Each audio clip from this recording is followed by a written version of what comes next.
you are about to hear is not science fiction or conspiracy theory, but a glimpse of what is going on behind the closed doors of the United States Pentagon.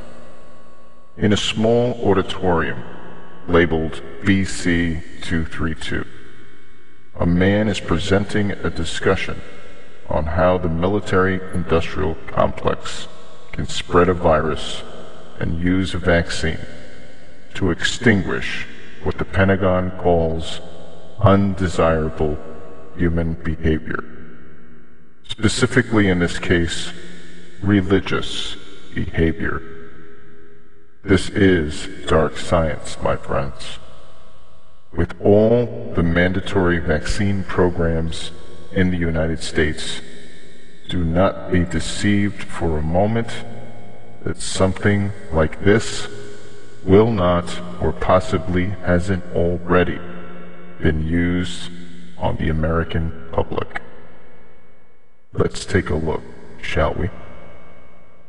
Excuse me, on the left over here, we have individuals who are religious fundamentalists, religious fanatics, and this is the expression, RT-PCR, real-time PCR expression of the VMAT2 gene. Over here, we have individuals. So let me complete. So over here, we have individuals who are not particularly fundamentalists, not particularly religious, and you can see there's a much reduced expression of this particular gene, the VMAT2 gene. Another evidence that supports our hypothesis for the development of this approach.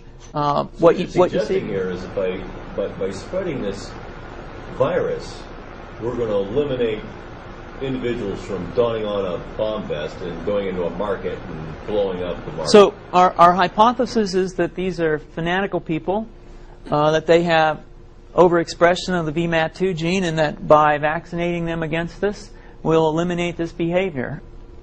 So we have some very, very remarkable data in this next slide. Here we have two brain scans. These are fMRIs. These are two different individuals with different levels of expression of VMAT2. On top is an individual who's a religious fanatic, an individual, and we've repeated this numerous times, that has high levels of VMAT2. Now, this individual down here who had low levels of the VMAT2 gene, this individual would self-describe as not particularly religious. In each case, these individuals were read a religious text. This individual lit up the right middle frontal gyrus, shown here, and that's a part of the brain that's associated with theory of mind. It's a part of the brain that has to do with intents and beliefs and desires. In marked contrast, here's an individual who would not particularly self-describe as religious, and when they're read a religious text, what you see is that this part of the brain called the anterior insula lights up. This is a part of the brain that's associated with disgust or displeasure on hearing something. So you're suggesting I take a CT scan with me when I'm evaluating people to determine whether I put a bullet in their head?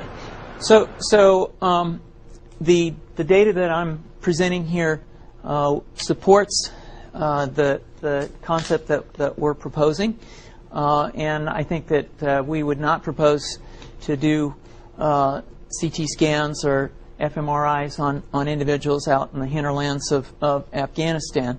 The virus would immunize against this VMAT2 gene, and that would have the effect that you see here, which is it's essentially to turn a fanatic into a normal person. And we think that will have major effects in the Middle East.